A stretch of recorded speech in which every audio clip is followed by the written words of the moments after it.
Hi friends, ఈ వీడియోలో psychology అభ్యసనం అనేటువంటి టాపిక్ ను బేస్ చేసుకొని మోస్ట్ ఇంపార్టెంట్ ఫ్రెండ్స్, ఖచ్చితంగా ఈ వీడియోలో అయితే ఒక బిట్ ఉంటుంది. ఆల్రెడీ మనము అభ్యసనము అనే టాపిక్ పై పూర్తి వీడియోస్ అయితే చేశాము. మేడం క్లియర్ గా ఎక్స్ప్లెయిన్ చేశారు. మొత్తం 17 వీడియోస్ వచ్చాయి. మేడం చాలా ప్రతి టాపిక్ బేస్ చేసుకొని క్లియర్ ఎక్స్ప్లెనేషన్ అయితే ఇచ్చారు.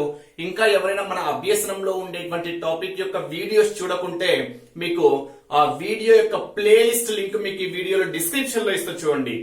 అభ్యసనంలో ఉండేటువంటి 17 వీడియోస్ మీకు ఆ ప్లేలిస్ట్ యొక్క లింక్ ఈ వీడియోలో డిస్క్రిప్షన్ లో ఉంటుంది. కావాలంటే మీరు చెక్ చేసుకోగలరు. మరి ఈ వీడియో యొక్క ముఖ్య ఉద్దేశం ఏంటి? ఆల్రెడీ అభ్యసనం టాపిక్ అయిపోయింది. మరి ఈ వీడియో యొక్క ముఖ్య ఉద్దేశం ఏంటి అంటే, అక్కడ అభ్యసనంలో ఉండేటువంటి సిద్ధాంతాలు ఏవైతే ఉన్నాయో, వాదాలు ఏవైతే ఉన్నాయో, ఆ వాదాలు ప్రతిపాదించినటువంటి శాస్త్రవేత్తలు, నెక్స్ట్ వారు ఏ దేశానికి చెందిన వారు అనేది క్లియర్ కట్ గా మీకు అర్థమయ్యే విధంగా ఒక వీడియోలో చేయడం జరుగుతుంది. అంటే ఇక్కడ మొత్తము అక్కడ ఉండేటువంటి సిద్ధాంతాలన్నీ ఏంటి, ఆ సిద్ధాంతాలను ప్రతిపాదించిన వారు ఎవరు, వారి యొక్క గ్రంథాలేంటి, ఆ సిద్ధాంతానికి మరో పేరు ఏమైనా ఉందా, ఆ ప్రతిపాదించిన వారు ఏ దేశానికి చెందిన వారు అనేది మనము ఈ వీడియోలో క్లియర్ గా చెప్పడం జరిగింది. ఖచ్చితంగా ఒక బిట్ అయితే ఇవ్వడానికి ఛాన్సెస్ అయితే ఉంది. మరి ఈ సిద్ధాంతాల యొక్క డీటెయిల్ ఎక్స్ప్లెనేషన్ మీకు ఆల్రెడీ మన యూట్యూబ్ ఛానల్లో ఉన్నాయి. ఆ లింక్స్ అన్ని మీకు డిస్క్రిప్షన్ లో ఉంటే చెక్ చేసుకోండి. మరి లేట్ చేయకుండా టాపిక్ లోకి వెళ్తే, మరి వాదము అంటున్నాము మనము ప్రవర్తన వాదము అభ్యసనంలో మొత్తము 4 వాదాలను బేస్ చేసుకుని ఉన్నాయి. ఫస్ట్ ప్రవర్తనవాదము లేదా సంసర్గవాదము అంటాం. మరి ఈ వాదంలో ప్రవర్తనవాదంలో మొత్తము 4 సిద్ధాంతాలు ఇవ్వడం జరిగింది. మొదటిది శాస్త్రీయ నిబంధన సిద్ధాంతము, ప్రతిపాదించిన వారు పావ్లోవ్ అంటున్నాము. రెండవది నిబంధనోదిత అభ్యసన సిద్ధాంతము, ప్రతిపాదించిన వారు వాట్సన్ అంటున్నాము. మూడవది కార్యసాధన నిబంధన సిద్ధాంతము, ప్రతిపాదించిన వారు స్కిన్నర్. నాలుగవది ఇంకోటి ఉంది ఫ్రెండ్స్, యత్న దోష అభ్యసన సిద్ధాంతము, ప్రతిపాదించిన వారు తారంటైక్ అంటున్నాం. మరి వీటి యొక్క డీటెయిల్ ఎక్స్ప్లెనేషన్ మనం ఒక్కసారి అబ్జర్వ్ చేస్తే ఈ వాదంలో మరి ఎగ్జామ్ పాయింట్ ఆఫ్ వ్యూ లో క్వశ్చన్ ఏ విధంగా అడగడానికి ఛాన్స్ ఉంది. ఓకేనా, ఫర్ ఎగ్జాంపుల్ ఈ బోర్డు మీద ఉండేటువంటి డేటా వరకే చూసాం అనుకోండి. లాస్ట్ డిఎస్సి లో బిట్ అడిగాడు. ఏమని? కార్యయుత నిబంధన సిద్ధాంతాన్ని ప్రతిపాదించిన మనోవిజ్ఞాన శాస్త్రవేత్త ఎవరు అని అడిగారు. సో ఆన్సర్ ఏంటి? స్కిన్నర్. లేదా ఈ క్రింది వాణిలో శాస్త్రీయ నిబంధన సిద్ధాంతం కానిదేంటి? వీటి పరంగా అడగచ్చు. లేదా ఈ క్రింది వాణిలో వాట్సన్ యొక్క గ్రంథము, ఈ క్రింది వాణిలో వాట్సన్ రచించినటువంటి గ్రంథం ఏంటి? సో క్వశ్చన్ ఏ విధంగా అడిగినా కానీ మీరు ఆన్సర్ చిటికలో చెప్పేయాలి. మరి ఏ విధంగా చెప్పవచ్చు, దాన్ని మనము ఆన్సర్ సింపుల్ వేలో ఏ విధంగా చెప్తాము అనేది ఈ వీడియో యొక్క ముఖ్య ఉద్దేశము. మరి టాపిక్ లోకి వెళ్తే ఫస్ట్ వన్ చూడండి, ప్రవర్తనవాదము సంసర్గవాదము అంటున్నాము. ప్రవర్తన అంటే అర్థం ఏంటి? మన యొక్క బిహేవియర్, మన యొక్క ప్రవర్తన ఏ విధంగా ఉండాలి. ప్రవర్తన ఏ విధంగా ఉండాలంటే శాస్త్రీయబద్ధంగా ఉండాలి, నిబంధన పద్ధతిగా ఉండాలి, కార్య పద్ధతిగా ఉండాలి, యత్న దోషాలు లేకుండా ఉండాలి. ఇక్కడే ఉన్నాయి చూడండి, 4 సిద్ధాంతాల పరంగా చెప్తున్నా. ప్రవర్తనవాదము సంసర్గవాదము. ప్రవర్తన అంటే మన బిహేవియర్ ఎలా ఉండాలి? శాస్త్రీయంగా ఉండాలి. నిబంధనతో ఉండాలి. నెక్స్ట్ కార్య సాధన చేస్తూ ఉండాలి. యత్న దోషాలు లేకుండా ఉండాలి అని చెప్పే 4 సిద్ధాంతాలే ప్రవర్తనవాద సిద్ధాంతాలు, ప్రవర్తనవాదము అంటున్నాము. మరి దీనిలో ఫస్ట్ వన్ ఏంటి అంటే శాస్త్రీయ నిబంధన సిద్ధాంతము. దీనిని ప్రతిపాదించిన వారు పావ్లోవ్ ఏ దేశానికి చెందిన వారు అంటే రష్యా దేశానికి చెందిన వారు. మరి దీన్ని మనం ఏ విధంగా గుర్తుపెట్టుకోవాలి అంటే శాస్త్రీయ అని గుర్తుపెట్టుకోండి. శాస్త్రీయ అంటే అర్థమేంటి? శాస్త్రి అంటే మనము శాస్త్రి అంటే సుబ్రహ్మణ్య శాస్త్రి, ఎవరైనా మనము పెళ్లి మ్యారేజెస్ పరంగా శాస్త్రి మనకు మంత్రాలు చదవడానికి వస్తారు కదా. ఓకేనా, శాస్త్రి ఏం చెప్తున్నాడంటే, ఓకేనా, 1/2 కిలో చింతపండు, 1/2 కిలో చక్కెర, 1/2 కిలో బియ్యము, 1/2 కిలో కొబ్బెర, 1/2 కిలో బెల్లము అన్ని తీసుకుని రండి. అన్ని తీసుకొని రండి అంటే ఇక్కడ కళ్యాణ మండపం ఉంటుంది కదా, అన్ని ఎంతెంత తీసుకొని రమ్మంటున్నాడు అంటే ఆ శాస్త్రి పావు కిలో తీసుకురమ్మంటున్నాడు. పావు కిలో అంటే తెలుసు కదా 1/4 పార్ట్ అని. పావు కిలో తీసుకురమ్మంటున్నాడు అంటే శాస్త్రి అంటేనే మనకి ఏం గుర్తు రావాలి? పెళ్లి గుర్తు రావాలి. పెళ్లి అంటే ప్రవర్తన బిహేవియర్ ను బేస్ చేసుకుంటుంది మ్యారేజ్ అనేది. శాస్త్రి అంటేనే మనకు పెళ్లి గుర్తు రావాలి, పెళ్లి అంటేనే ప్రవర్తన గుర్తు రావాలి. శాస్త్రి ఏం చెప్తున్నాడు? పావు కిలో అని చెప్తున్నాడు కాబట్టి వెంటనే మనకి ఏం గుర్తు రావాలి? పావులో రండి రష్యా పావు కిలో తీసుకొని రండి అంటున్నాడు కాబట్టి మనం ఏ దేశానికి చెందినవారు అంటే రష్యా దేశానికి చెందినవారు. సో మీకు ఫస్ట్ వన్ అయిపోయింది. ఏంటి ఇక్కడ క్వశ్చన్ ఏ విధంగా అడగవచ్చు? శాస్త్రీయ నిబంధన సిద్ధాంతాన్ని ప్రతిపాదించిన వారు. ఈ క్రింది వారిలో శాస్త్రీయ నిబంధన సిద్ధాంతాన్ని ప్రతిపాదించిన వారు ఎవరు అంటే శాస్త్రీయ అంటేనే మీకు శాస్త్రీయ అని గుర్తు రావాలి.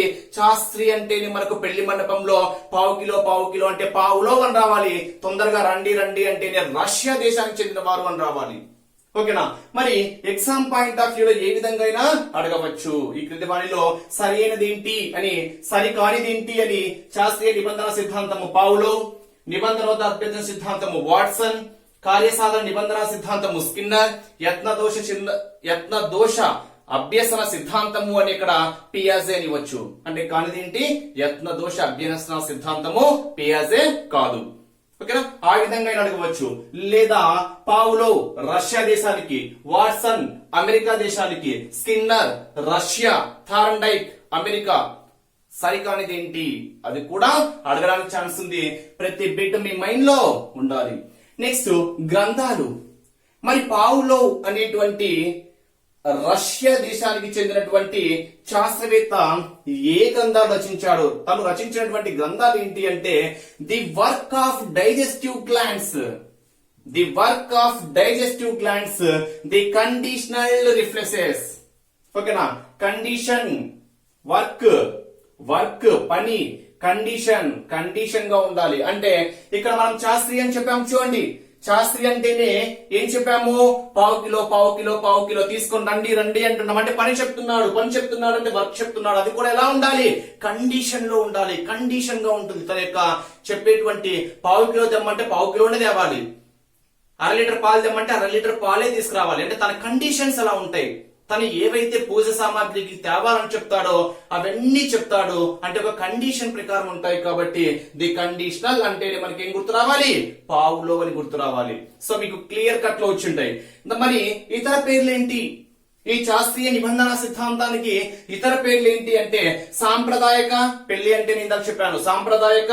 నెక్స్ట్ సాంకేతిక ఉండాలి, నిబంధిత ప్రతిస్పందన ఉండాలి, ఉద్దీపన, ఎస్ టైప్ 1 థియరీ. ఇవన్నీ శాస్త్రీయ నిబంధన సిద్ధాంతానికి ఇతర పేర్లు. ఇప్పుడు చూడండి, మీకు 1 లైన్ ఆన్సర్ ఏం చెప్తున్నా చూడండి. శాస్త్రీయ నిబంధన సిద్ధాంతము. శాస్త్రీయ అంటే మీకు ఏం గుర్తు రావాలి? శాస్త్రి గుర్తు రావాలి. శాస్త్రి అంటేనే కళ్యాణ మండపంలో అన్ని పావు కిలో తీసుకొని రండి అంటున్నాడు కాబట్టి శాస్త్రీయ అంటే ప్రతిపాదించిన వారు పావులో అంటే రష్యా దేశానికి చెందిన వారు. మరి తన గ్రంథాలు ఏంటి అంటే వర్క్ చెప్తున్నాడు కాబట్టి వర్క్ కు సంబంధించి అన్ని కండిషన్ లో చెప్తాడు కాబట్టి కండిషనల్. అంటే the work of digestive glands, the conditioned reflexes. ఇతర పేర్లు ఏంటి అంటే సాంప్రదాయకంగా ఉంటుంది కాబట్టి సాంప్రదాయక నిబంధన సిద్ధాంతము, సాంకేతిక నిబంధన, నిబంధిత అభ్యసన, నిబంధిత ప్రతిస్పందన, ఉద్దీపన ప్రాధాన్యత, S type theory, type 1 theory. ఇది శాస్త్రీయ నిబంధన సిద్ధాంతము. మరి సెకండ్ వాటికి వెళ్తే నిబంధనోచిత అభ్యసన సిద్ధాంతము అంటున్నాము. నిబంధనోచిత అభ్యసన సిద్ధాంతాన్ని ప్రతిపాదించిన వారు ఎవరు? వాట్సన్. మరి దీన్ని ఏ విధంగా గుర్తుపెట్టుకోవాలి? ఎక్కువ మంది ఉంటారు కాబట్టి మనం ఈజీగా గుర్తుపెట్టుకోవాలి ఫ్రెండ్స్. ఓకేనా? నిబంధనోదిత నో. ఓకేనా? అభ్యసనం చేసావా అంటే నో అంటున్నాము. నో అంటే వాట్? మళ్ళీ క్వశ్చన్ వేస్తున్నాడు మళ్ళా మనకే. ఓకేనా? అభ్యసనం చేసావా అంటే నో. ఎందుకు చేయలేదు? వాట్? కారణం ఏంటి? ఏమిటి రీజన్ చెప్పు. వాట్ అంటున్నాడు. అందుకే వాట్సన్ అని చెప్తున్నాము. క్లియరా? ఇక్కడ చూడండి, నిబంధనోదిత అభ్యసన సిద్ధాంతము. అభ్యసనం చేశావా? నో, చెయ్యలేదు. నిబంధన ప్రకారము అభ్యసనము చెయ్యలేదు, నో అంటున్నాము. నో అంటే నో చేయలేదు.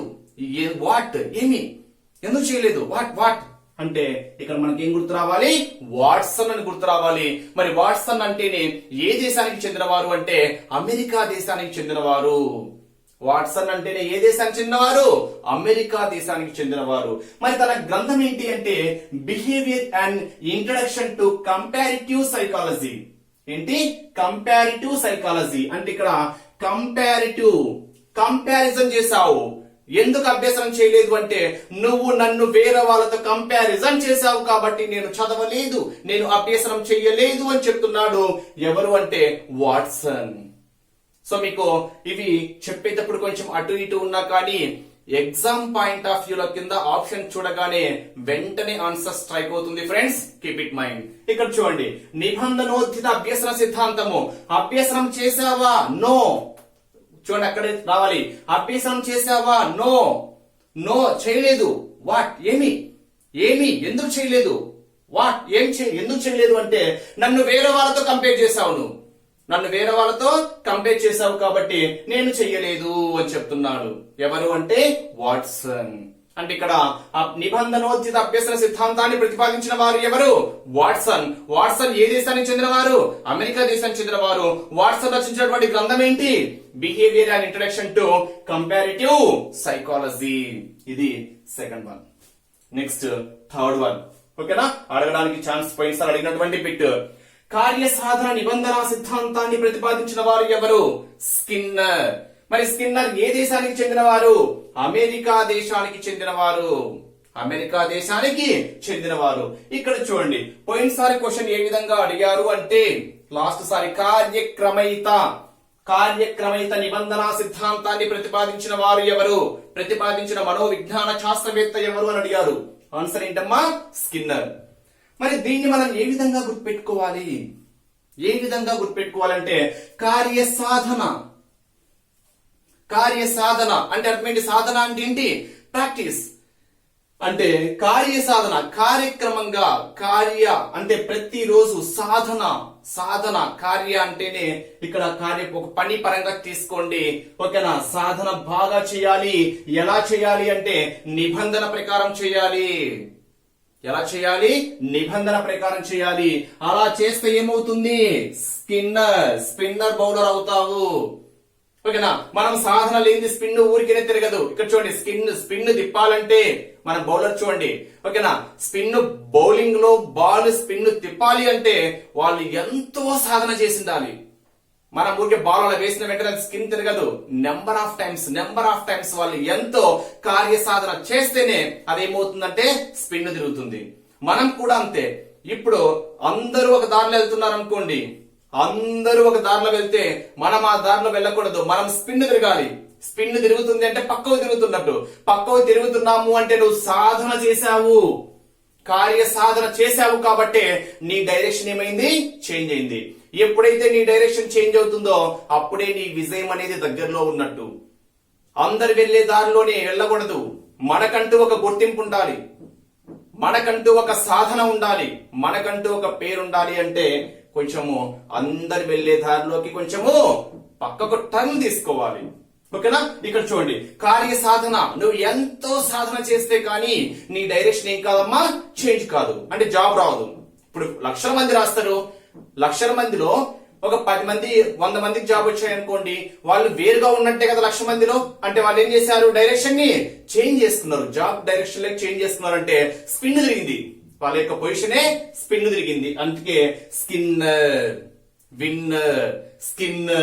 విన్నర్ కావాలంటే ఏం చేయాలి, సాధన చేయాలి. అంటే ఇక్కడ మీరు గుర్తుపెట్టుకోవాల్సింది కార్యసాధన నిబంధన సిద్ధాంతము అంటే నిబంధన ప్రకారము నువ్వు కార్యసాధన బాగా చేస్తే నువ్వు విన్నర్ అవుతావు, నీ పొజిషన్ స్పిన్ తిరుగుతుంది. అంటే కార్యసాధన నిబంధన సిద్ధాంతాన్ని ప్రతిపాదించిన వారు స్కిన్నర్ ఏ దేశానికి చెందిన వారు అంటే అమెరికా దేశానికి చెందినవారు. మరి తను రచించినటువంటి గ్రంథం ఏంటి అంటే ఇప్పుడు చెప్పాను చూడండి, ఎంతో సాధన చేయాలి అంటే నీకు ఒక టీచర్ కావాలి కదా. ఓకేనా, నువ్వు సాధన చేస్తున్నావు అంటే నీ గైడెన్స్ ఇవ్వడానికి ఒక టీచర్ కావాలి. Teaching technology of teaching. Technology of teaching అనే గ్రంథాన్ని రాసిన వారు స్కిన్నర్, రచించిన వారు. అదే విధంగా వర్బల్ బిహేవియర్, నీకు టీచింగ్ చేస్తున్నాడు అంటే ఖచ్చితంగా నీలో బిహేవియర్ ఉంటేనే, మంచి ప్రవర్తనతో ఉంటేనే నీవు అందరూ వెళ్ళేటువంటి దారిలో కాకుండా విన్ను తీయగలవు అని చెప్పింది ఎవరు అంటే స్కిన్నర్. బిహేవియర్ టీచింగ్ అంటే ఇక్కడ మీరు ఈజీగా గుర్తుపెట్టుకోవాల్సింది కార్యసాధన నిబంధన సిద్ధాంతము. కార్యసాధన 2-3 సార్లు చెప్తున్నా, ఎందుకంటే మీ మైండ్ లో నోటెడ్ కావాలి. ఈ వీడియో చూస్తేనే మీకు ఇక్కడ అంతా సిద్ధాంతాలంతా మీ మైండ్ లో మెదుగుతూ ఉండాలి. కార్యసాధన, బాగా సాధన చేస్తే విజయం నీదే, డైరెక్షన్ స్పిన్ తిరుగుతుంది. స్కిన్నర్ ఏ దేశానికి చెందినవారు? అమెరికా దేశానికి చెందినవారు. మరి సాధన చేస్తున్నావంటే నీకు గైడెన్స్ ఇవ్వడం కోసం టీచర్ కావాలి. టీచింగ్, నీ బిహేవియర్ బాగుంటేనే టీచర్ నిన్ను సపోర్ట్ చేస్తాడు. సో వర్బల్ బిహేవియర్ గుర్తుపెట్టుకోవాలి. Technology of teaching, verbal behaviour గ్రంథాలు రచించిన వారు స్కిన్నర్. మరి ఈ కార్యసాధన నిబంధన సిద్ధాంతానికి మరొక పేర్లు, ఇతర పేర్లు ఏంటి అంటే యాంత్రిక నిబంధన, పరికరాత్మక నిబంధన, ప్రచాలక నిబంధన, ప్రతిస్పందన ప్రాధాన్యత, R type theory, type 2 theory. అంటే ఇక్కడ మీరు ఈజీగా గుర్తుపెట్టుకోవచ్చు. కార్యసాధన చేస్తున్నాము అంటే యాంత్రిక శక్తి ఉండాలి, అదే విధంగా ఒక పరికరం ఉండాలి. పరికరం బౌలింగ్ ఉండాలి కదా, బాల్ ఉండాలి, ఒక పరికరం ఉండాలి. ఓకేనా? ప్రచాలక ఉండాలి, అదే విధంగా ప్రతిస్పందన కూడా ఉండాలి. స్పందన లేనిది మనం వేసామంటే అక్కడ నుంచి స్పందన కూడా రావాలి. ప్రతిస్పందన ఉండాలి. ఆర్ టైప్, రౌండ్ తిప్పుతున్న ball, R type theory, type 2 theory. ఇది కార్యసాధన నిబంధన సిద్ధాంతము. కంటిన్యూషన్ లో 4వది వచ్చేసరికి యత్న దోష అభ్యసన సిద్ధాంతము అంటున్నాము. మరి యత్న దోష అభ్యసన సిద్ధాంతాన్ని ప్రతిపాదించిన వారు ఎవరు? థారన్ డైక్. ఆ థారన్ డైక్ ఏ దేశానికి చెందిన వారు అంటే అమెరికా దేశానికి చెందిన వారు. ఇక్కడ మీరు ఒకటి గుర్తుపెట్టుకోవాల్సింది most important, father of experimental Animal psychology అని ఎవరిని పిలుస్తారు? Father of experimental Animal psychology అని ఎవరిని పిలుస్తారు అంటే థారన్ డైక్ ను పిలుస్తారు. ఓకేనా? ఇక్కడ చూడండి, మరి ఏ విధంగా గుర్తుపెట్టుకోవాలి? ఎక్స్పెరిమెంట్ ఆఫ్ ఎనిమల్ అంటే అర్థం ఏంటి? ఎనిమల్ అంటే జంతువు అంటే డక్. ఎనిమల్ అంటే జంతువు అంటే అర్థం ఏంటి? డక్ అని మీరు అక్కడ ఈజీగా గుర్తుపెట్టుకోవచ్చు. మరి ఇక్కడ ఏంటి ఈ సిద్ధాంతం యొక్క ముఖ్య ఉద్దేశం ఏంటి అంటే ఇక్కడ తన యొక్క గ్రంథాలు ఏంటి, మనం ఏ విధంగా గుర్తుపెట్టుకోవాలంటే ఒక్కసారి చూడండి. యత్న దోష అంటే అర్థం ఏంటి? దోషాలు ఎక్కువగా దొరుకుతున్నాయి అంటే, దోషాలు అంటే తప్పులు. యత్నాలు ప్రయత్నాలు చేస్తూ ఉన్నా కానీ ఇంకా తప్పులు వస్తున్నాయి. ప్రయత్నాలు చేస్తూ ఉన్నా కానీ ఇంకా తప్పులు వస్తున్నాయి. తప్పులు థారన్ డైక్. ఓకేనా? రన్ అంటే ఇక్కడ తప్పులు లేకుండా, దోషాలు లేకుండా పరిగెత్తు. తప్పులు లేకుండా పరిగెత్తు అని చెప్పింది ఎవరు అంటే రన్. యత్న అంటే ప్రయత్నం చెయ్యి. ఏంటి? దోషాలు తప్పులు లేకుండా ప్రయత్నం చెయ్యి, పరిగెత్తు. నీ గమ్యస్థానం చేరేంత వరకు పరిగెత్తు. దోషాలు తప్పులు లేకుండా పరిగెత్తు అని చెప్పింది ఎవరు అంటే థారన్ డైక్. మరి ఏ దేశానికి చెందినవారు అంటే అమెరికా దేశానికి చెందినవారు. మరి ఇప్పుడే చెప్పాను చూడండి, థారన్ డైక్ డక్ అనేది ఎనిమల్ కాబట్టి ఈ థారన్ డైక్ ను మనం ఏ విధంగా చెప్పుకుంటారు అంటే థారన్ డైక్ ని ఫాదర్ ఆఫ్ ఎక్స్పెరిమెంటల్ ఎనిమల్ అని చెప్తాము, ఎనిమల్ సైకాలజీ. మరి తన యొక్క గ్రంథాలు ఏంటి అంటే Animal intelligence, the measurement of intelligence. అంటే ఇక్కడ ఎనిమల్స్ ని ఎనిమల్స్ అని ఇప్పుడే చెప్పాను చూడండి. ఓకేనా? ఎనిమల్స్ సైకాలజీ అని చెప్పాను. ఎనిమల్స్ ని మరి వాళ్ళు ఏ విధంగా, ఏ ఎనిమల్ యొక్క సైజ్ ఏ విధంగా మెజర్మెంట్ బేస్ చేసుకొని చెప్తారమ్మా. తన యొక్క ఇంటెలిజెన్స్ ఎలా ఉంటదంటే ఏ ఎనిమల్ ఏంటి అనేది చూడకుండా మెజర్మెంట్ బేస్ చేసుకొని చెప్పేటువంటి ఇంటెలిజెంట్ ఎవరు అంటే థారన్ డైక్. అందుకే మనము మెజర్మెంట్ ను బేస్ చేసుకొని ఏ ఎనిమలో చెప్పగలిగేటువంటి ఇంటెలిజెన్స్ ఎవరికి ఉంది అంటే థారన్ డైక్ ఉంది. ఎవరికి ఉంది? థారన్ డైక్. మరి ఈ సిద్ధాంతానికి మరొక పేర్లు, ఇతర పేర్లు ఏంటి అంటే సంసర్గవాదము, సంధానవాదము, బంధబాండువాదము, ఎస్ఆర్ టైప్, సిద్ధీప ప్రతిస్పందన ప్రాధాన్యత సిద్ధాంతము, సుఖ దుఃఖ సిద్ధాంతము, బాధాతృప్తుల సిద్ధాంతము, విజయ పద వర్ణ రీతి సిద్ధాంతం అని కూడా ఈ సిద్ధాంతానికి మారు పేర్లు. అంటే మీరు ఇక్కడ గుర్తుపెట్టుకోవాల్సింది యత్న దోష అభ్యసన సిద్ధాంతము అంటేనే మనకు గుర్తు రావాల్సింది థారన్ డైక్ అని గుర్తు రావాలి. థారన్ డైక్. మరి ఇప్పుడు చెప్పాను కదా, ఓకేనా. ఇప్పుడు 4 సిద్ధాంతాలను బేస్ చేసుకొని ఏంటి అవి, ప్రవర్తనవాదము సంసర్గవాదంలో ఉండేటువంటి 4 సిద్ధాంతాలు: శాస్త్రీయ నిబంధన, కార్యసాధన, యత్నదోష, సంబంధనోద్ధిత అభ్యసన సిద్ధాంతము. ఒక్కసారి రికలెక్ట్ చేస్తున్నా. మరి ఈ ప్రతిపాదించిన శాస్త్రవేత్తలు ఆ సిద్ధాంతంలో ఉపయోగించినటువంటి జీవి, ఏ జీవిని ఉపయోగించారు అంటే పావ్లోవ్. ఓకేనా. అక్కడ ఏ జీవిపై ప్రయోగాలు చేశారు అంటే కుక్క. ఓకేనా. పావ్లోవ్ ఏంటి, కుక్క. స్కిన్నర్ ఎలుక, పావురము. థారన్ డైక్ పిల్లి.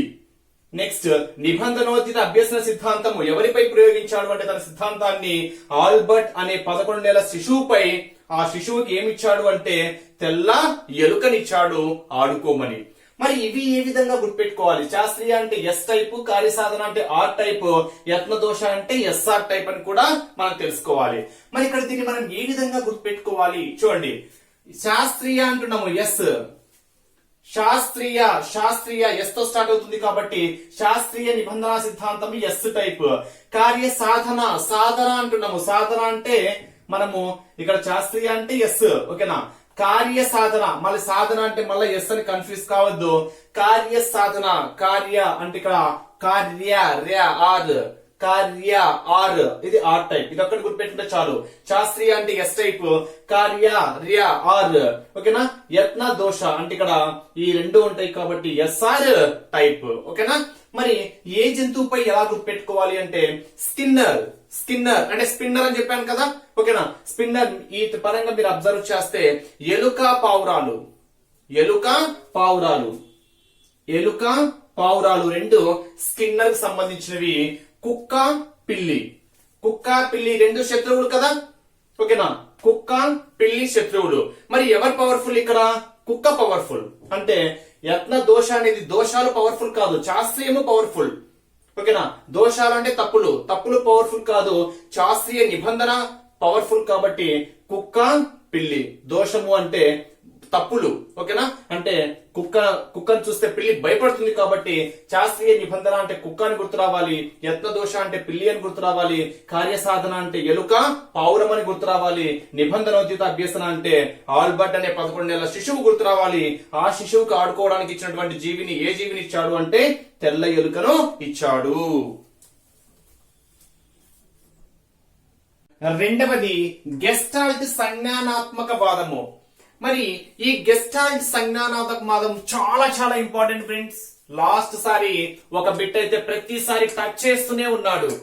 మరి లాస్ట్ టైం ఏ విధంగా క్వశ్చన్ అడిగారు అంటే ఈ క్రింది వాణిలో గెస్టాల్ట్ వాది కాని వారి ఎవరు అని అడిగాడు. ఈ క్రింది వాణిలో గెస్టాల్ట్ వాది కాని వారి ఎవరు? Option A Wertheimer, option B Koffka, option C Thorndike, option D Kohler అని అడిగాడు. సో ఆన్సర్ ఏమవుతుంది అంటే థారన్ డైక్. మరి ఏ విధంగా చెప్పగలము? అసలు గెస్టాల్ట్ వాదులు ఎవరు అంటే మనం వారి పేరు గుర్తుపెట్టుకుంటే చాలు. ఆ పేరు కాకుండా వేరే పేరు ఇస్తే వారే గెస్టాల్ట్ వాది కానివారు అని మనం చెప్పొచ్చు. అసలు గెస్టాల్ట్ వాదాన్ని ప్రతిపాదించిన వారు ఎవరు? గెస్టాల్ట్ వాదాన్ని ప్రతిపాదించిన వారు ఎవరు అంటే వర్దిమర్, కోఫ్కా, కోహెలర్, లెవిన్. గుర్తుపెట్టుకోండి ఫ్రెండ్స్, పేర్లు గుర్తుపెట్టుకోండి. Wertheimer, Koffka, Kohler, Levin. వీరు గెస్టాల్ట్ వాదాన్ని ప్రతిపాదించారు. మరి వీరు ఏ దేశానికి చెందినవారు అంటే జర్మనీ దేశానికి చెందినవారు. అంటే గెస్టాల్ట్ వాదాన్ని ప్రతిపాదించిన వారు ఏ దేశానికి చెందినవారు అంటే జర్మనీ దేశానికి చెందినవారు. వారు ఎవరు అంటే Wertheimer, Koffka, Kohler, Levin. Noted కావాలి నోట్స్ పేర్లన్నిటివి. మరి ఈ గెస్టాల్ట్ వాద పితామహుడు ఎవరు అంటే వీళ్ళందరూ ప్రతిపాదించారు. బట్ వీళ్ళల్లో గెస్టాల్ట్ వాద పితామహుడు అని మనం ఎవరిని అంటాము అంటే వర్దిమర్ అంటాం. వర్ధిమర్ని గెస్టాల్ట్ వాద పితామహుడిగా మనము చెప్పుకోవచ్చు. మరి వర్ధిమర్ యొక్క గ్రంథం ఏంటి? ఈ వర్ధిమర్ రచించినటువంటి గ్రంథం ఏంటి అంటే ప్రొడక్టివ్ థింకింగ్. బాగా థింక్ చేశాడు కాబట్టే పితామహుడయ్యాడు. బాగా థింక్ చేశాడు కాబట్టే పితామహుడయ్యారు. అంటే గెస్టాల్ట్ వాద పితామహుడు వర్ధిమర్ అవుతాడు. పితామహుడు అంటే బాగా థింక్ చేశాడు కాబట్టి వర్ధిమర్ యొక్క గ్రంథం ఏంటి అంటే ప్రొడక్టివ్ థింకింగ్. మరి గెస్టాల్ట్ అనే పదాన్ని సృష్టించినది ఎవరు? అసలు గెస్టాల్ట్ అనే పదాన్ని సృష్టించినది ఎవరు అంటే గ్రాఫ్ క్రిస్టియన్ ఎరెన్ఫెల్స్. గ్రాఫ్ క్రిస్టియన్ ఎరెన్ఫెల్స్ అంటే గ్రాఫ్ సృష్టించాడనమాట. మరి అభివృద్ధి పరిచింది వచ్చేసరికి ఈ గెస్టాల్ట్ వాదాన్ని అభివృద్ధి పరిచింది మాత్రము Wertheimer, Koffka, Kohler. Wertheimer, Koffka, Kohler. మరి గెస్టాల్ట్ అనేది ఏ భాషా పదము అంటే జర్మన్ భాషా పదము. మరి జర్మన్ భాషలో గెస్టాల్ట్ అనగా జర్మన్ భాషలో గెస్టాల్ట్ అనగా మనకి సమగ్రము, సంపూర్ణము, మొత్తము అనేటువంటి అర్థాన్ని ఇస్తుంది. ఇది గెస్టాల్ట్ కి సంబంధించినటువంటి ముఖ్యమైనటువంటి పాయింట్స్. ఆల్రెడీ దీని యొక్క డీటెయిల్ ఎక్స్ప్లెనేషన్ కంప్లీట్ అయిపోయినాయి ఫ్రెండ్స్. మొత్తం మీకు డిస్క్రిప్షన్ లో కూడా ఇస్తున్నా. మొత్తం 17 వీడియోస్ ఉన్నాయి అప్డేట్స్ సంబంధించినవి. మేడం చాలా క్లియర్ గా చెప్పారు. నేనేంటంటే జస్ట్ ఆ సిద్ధాంతాల వరకు ఒక వీడియోలో చేయాలని చేస్తున్నా అంతే. ఓకే, నెక్స్ట్ మరి గెస్టాల్ట్ వాదంలో ముఖ్యమైన సిద్ధాంతాలు ఏంటి అంటే 2 సిద్ధాంతాలు ఉన్నాయి. ఒకటి అంతరదృష్టి అభ్యసన సిద్ధాంతము, 2 ప్రత్యక్ష అభ్యసన సిద్ధాంతము. అంతరదృష్టి, నెక్స్ట్ ప్రత్యక్ష. బాగా దృష్టి పెడుతున్నాడు ప్రత్యక్షంగా అంతరదృష్టి పెడుతున్నాడు. ఓకేనా? దేని పరంగా అంటే గెస్టాల్ట్ పరంగా. ఓకేనా? గెస్టాల్ట్ పరంగా సిద్ధాంతాలు అంతర్దృష్టి ఒకటి, ప్రత్యక్ష ఒకటి. మరి అంతర్దృష్టి అభ్యసన సిద్ధాంతాన్ని ప్రతిపాదించిన వారు ఎవరు? కోహెలర్. కోహెలర్ అంతర్దృష్టి అభ్యసన సిద్ధాంతము అంటాం. ఓకేనా? కోహెలర్. అంతర అంటే లోపల. ఓకేనా? అంతర అంటే లోపల. కోహెలర్ లోపల. ఓకేనా? అంతర దృష్టి. ఓకేనా? కేంద్రీకరిస్తున్నాం దృష్టి ఎక్కడ అంటే లోపల. కోహెలర్ లోపల అంటే అంతర్దృష్టి అంటే మనకి ఏం గుర్తు రావాలి? కోహెలర్ గుర్తు రావాలి. మరి కోహెలర్ రాసినటువంటి గ్రంథాలు ఏంటి అంటే ది మెంటాలిటీ ఆఫ్ ఏప్స్. ఏపీఈఏ అని చిన్నప్పుడు చదివింటాము. ఏపీఈఏ తోకలేని కోతి అని చదివింటాము. ఓకేనా? కోహెలర్. ఓకేనా? The mentality of apes. Ape అంటేనే కోతి అంటేనే కోహెలర్ అంటేనే కోహెలర్ లోపల అంతర్దృష్టి అనేది మీకు మైండ్ లో ఫిక్స్ కావాలి. మరి కోహెలర్ ఏ వాదానికి చెందినవాడు? గెస్టాల్ట్ వాదానికి చెందినవాడు కాబట్టి ది గెస్టాల్ట్ సైకాలజీ అనే గ్రంథాన్ని కూడా రచించాడు. ఈ 2 కన్ఫ్యూజ్ కావద్దు. కోఫ్కా అయితేనేమో principle of Gestalt psychology, Kohler అయితేనేమో the Gestalt psychology. The Gestalt psychology గ్రంథాన్ని రచించిన వారు ఎవరు? కోహెలర్. మరి నెక్స్ట్ ఇతను ఏ జంతువు పైన ఏ జీవి పైన ప్రయోగం చేశాడు అంటే చింపాంజీ. ఓకేనా? ఏంటమ్మా? చింపాంజీ. నెక్స్ట్ ప్రత్యక్ష అభ్యసన సిద్ధాంతము. మరి ఈ ప్రత్యక్ష అభ్యసన సిద్ధాంతాన్ని ప్రతిపాదించిన వారు ఎవరు అంటే కర్ట్ కోఫ్కా. ఏంటి? కోఫ్కా. ఓకేనా? కోఫ్కా. మరి ఇతను రాసినటువంటి గ్రంథాలు ఏంటి అంటే growth of mind and principles of Gestalt psychology. The Gestalt psychology గ్రంథ రచయిత అయితేనేమో కోహెలర్, ప్రిన్సిపల్స్ ఆఫ్ గెస్టాల్ట్ అయితేనేమో కోఫ్కా. థర్డ్ వన్ వచ్చేసరికి నిర్మాణాత్మక వాదము. మరి ఈ నిర్మాణాత్మక వాద మూల పురుషులు ఎవరు? లాస్ట్ టైం లో గెస్టాల్ట్ పరంగా చెప్పాం కదా.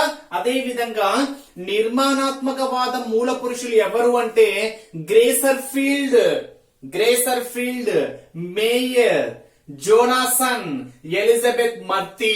వీరిని మనము నిర్మాణాత్మక వాద మూల పురుషులుగా పేర్కొనవచ్చు. మరి ఈ నిర్మాణాత్మక వాదాన్ని వివరించేటువంటి సిద్ధాంతాలు 2 ఉన్నాయి. నిర్మాణాత్మక వాదాన్ని ఈ క్రింది వానిలో నిర్మాణాత్మక వాదాన్ని ఓకేనా, వివరించేటువంటి సిద్ధాంతం ఏంటి అని 4 ఆప్షన్స్ లో ఒకటి ఉంటుంది. ఇక్కడ క్వశ్చన్ ఏ విధంగా అడగచ్చు ఫ్రెండ్స్. మరి ఈ నిర్మాణాత్మక వాదాన్ని వివరించే సిద్ధాంతాలలో మొదటివన్నీ ఏంటి అంటే సంజ్ఞానాత్మక వికాస సిద్ధాంతము, రెండవది ఏంటి అంటే సాంఘిక సాంస్కృతిక అభ్యసన సిద్ధాంతము. ఓకేనా, మరి సంజ్ఞానాత్మక వికాస సిద్ధాంతాన్ని ప్రతిపాదించిన వారు ఎవరు? పియాజే. చూడండి, సంజ్ఞ అంటే గుర్తు. ఓకేనా, పియాజే జే అనేటువంటి సంజ్ఞ. ఓకేనా, సంజ్ఞానాత్మక వికాస సిద్ధాంతాన్ని ప్రతిపాదించిన వారు ఎవరు అంటే పియాజే.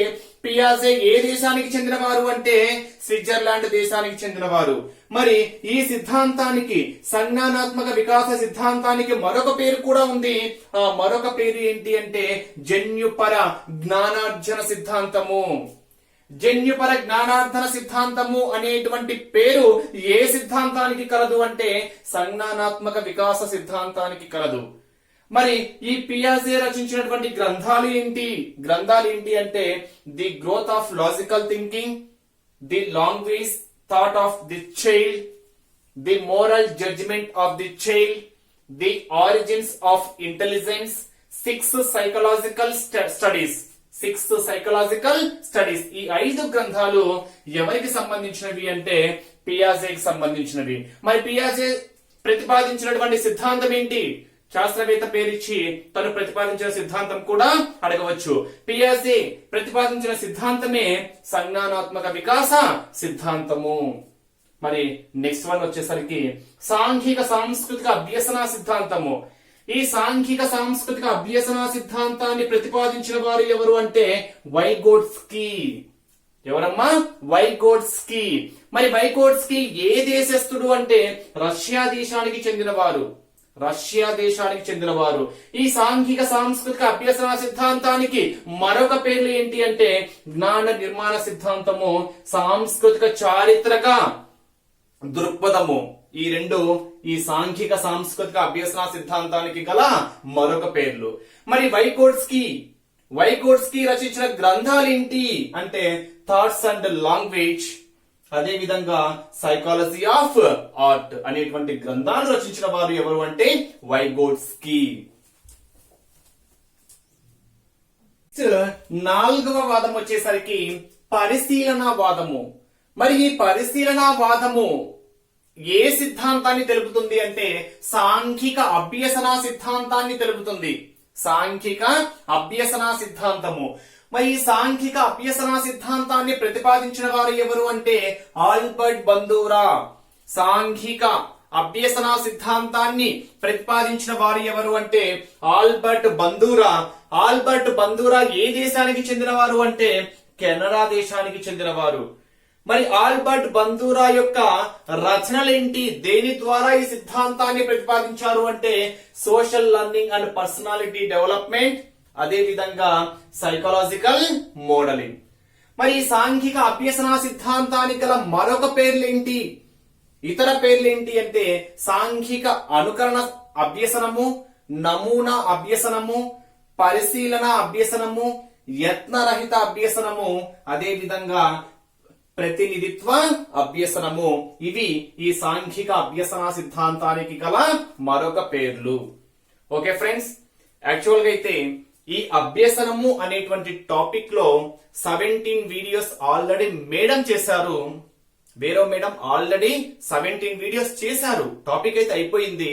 బట్ ఒక్కసారి ఆ సిద్ధాంతాలు ఏంటి, ప్రతిపాదించిన వారు, గ్రంథాలు, ఏ దేశానికి చెందిన వారు, అవన్నీ ఒక వీడియోలో చేయాలని చేశామంతే. ఆల్రెడీ ప్రతి సిద్ధాంతానికి సపరేట్ వీడియోస్ అయితే చేశాము. క్లియర్ గా ఆ మొత్తం 17 వీడియోస్ యొక్క లింక్ మీకు ఈ వీడియోలో డిస్క్రిప్షన్ లో ఇస్తా, కావాలంటే చెక్ చేసుకోండి. ఓకేనా, మొత్తం అభ్యసనం టాపిక్ సంబంధించి మొత్తము 17 వీడియోస్ ఉన్నాయి. ఇంకా ఎవరైనా మన ఆన్లైన్ ఎగ్జామ్స్ రాయాలనుకుంటే ఒక సిస్టమేటిక్ వేలో ఒక ఆర్డర్ ప్రకారం మనము ఆన్లైన్ ఎగ్జామ్స్ కండక్ట్ చేస్తున్నాం ఫ్రెండ్స్. ఎస్జిటికి సంబంధించి complete SGT package only 800 rupees తీసుకుంటున్నాము. ఎవరికైనా ఇంట్రెస్ట్ ఉంటే ఇప్పుడే నాకు కాల్ ఆర్ మెసేజ్ చేయగలరు. నా నెంబర్ వచ్చేసరికి 8341949272. సో ఈ అవకాశం ఎవరు మిస్ చేసుకోవద్దు. ఒక షెడ్యూల్ బేస్ చేసుకొని ఇస్తాం కాబట్టి ఈ రోజు షెడ్యూల్ ఇచ్చామనుకోండి, ఆ షెడ్యూల్ లో 4 సబ్జెక్ట్స్ ఉంటాయి. ఈ రోజు ఇచ్చినటువంటి షెడ్యూల్ ని బేస్ చేసుకొని నెక్స్ట్ డే ఎగ్జామ్ ఉంటుంది. సో మీకు ప్రిపరేషన్ కూడా ఇస్తున్నాం కాబట్టి ఎవరైనా ఇంకా ప్రిపరేషన్ స్టార్ట్ చేయని వాళ్ళకి మన ఎగ్జామ్స్ మీకు బాగా యూజ్ అవుతాయి. మీకు షెడ్యూల్ లోనే ఆ టాపిక్ సంబంధించిన వీడియోస్ కూడా ఇస్తాము. మీ దగ్గర ఉండేటువంటి రెఫరెన్స్ బుక్స్ తో పాటు ఏవైనా డౌట్స్ ఉంటే మన వీడియోస్ లో కూడా చెక్ చేసుకోవచ్చు. మళ్ళీ చెప్తున్నా friends, first government books gather చేసుకోండి. గవర్నమెంట్ బుక్స్ గ్యాదర్ చేసుకొని రెఫరెన్స్ కోసం ఒక బుక్ ఫాలో అవ్వండి. మీకై మీరు ఓన్ గా నోట్స్ ప్రిపేర్ చేసుకుంటూ నెంబర్ ఆఫ్ టైమ్స్ రివిజన్ చేస్తేనే మీరు పాసిబిలిటీ ఉన్నంత వరకు ఎక్కువ స్కోరు చేయగలరు. నెంబర్ ఆఫ్ టైమ్స్ ఎగ్జామ్స్ కూడా రాయాలి ఫ్రెండ్స్. ఓకే ఫ్రెండ్స్, మరి ఎవరికైనా ఇంట్రెస్ట్ ఉంటే ఈ నెంబర్ కి ఇప్పుడే కాల్ ఆర్ మెసేజ్ చేయగలరు.